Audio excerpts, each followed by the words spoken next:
To speak to you, my name is Gary Davis. I'm the attorney for Citizens for Safety and Clean Air, a nonprofit organization of this community that has over 600 acted if these permits are approved by TDEC.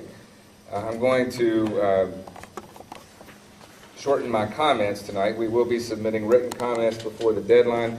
My first question is, does the deadline of the 27th apply to both comments on the NPDES permit as well as the ARAP?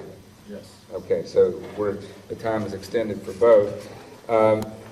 We also want to know and want to ask with regard to the ARAP whether that is also a 401 certification for the Army Corps of Engineers 404 permit. It is. The notice didn't mention that. I should point that out. The notice did not mention 401 certification at all.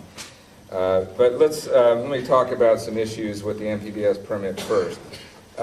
You've already heard about the TMDL issues, and I'm going to elaborate on those a little further. First of all, Buffalo Creek, into which the discharges would occur if the permit is granted, was on the 303D list in 2002. It was delisted in 2006, but it was just barely delisted. According to TDEC's 303D list, it says that it had a biological index, a rapid bioassessment protocol index score of 34, which was just better than the regional goal of 32. Now, this was when it was taken off the list, but here we are 3 years later, and we need to know the status of this stream before such a major permit would be issued that would potentially pollute the stream. As you've heard already, Hines Creek is downstream a short distance, and it is on the 303D list, the current list in 2008, due to siltation. And there has been a lower clinch siltation habitat alteration, TMDL, that was finalized by TDEC in March of 2006. That TMDL applies to the whole lower clinch watershed.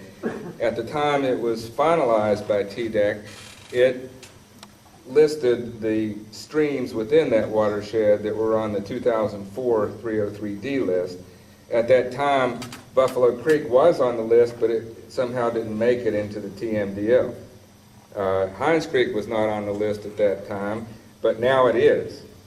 So it seems that we need to go back and relook at the status of Buffalo Creek to, number one, figure out if it belongs back on the impaired waters list.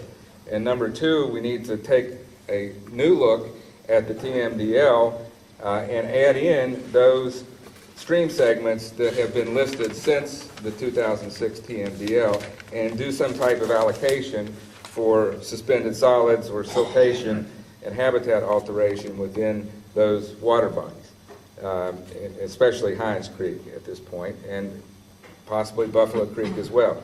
I should point out that in that 2006 TMDL, there is no allocation of any solids loading for the Rogers Quarry. So even just based upon that TMDL, the permit should be denied because there's no solids allocation for a new quarry in this watershed at present. Now, the TMDL itself, we don't believe is adequate because it does speak of the existing quarries at the time, and it allocates a waste load of silt or solids to those quarries based upon their NPDES permit limits. Those limits are expressed in terms of concentration, not in terms of mass or loading. So there's really no way to really see how the existing quarries in the watershed are impacting the solids loading, and there's certainly no way to allocate any loading to a new quarry that's not in the TMDL now. So those are some issues with regard to the NPDES permit, which we believe need to be addressed before we can even discuss what the limits should be in the permit. Now, if Buffalo Creek is not impaired, then the state anti-degradation statement applies to Buffalo Creek, and that rule, since it would apply if the stream is not impaired,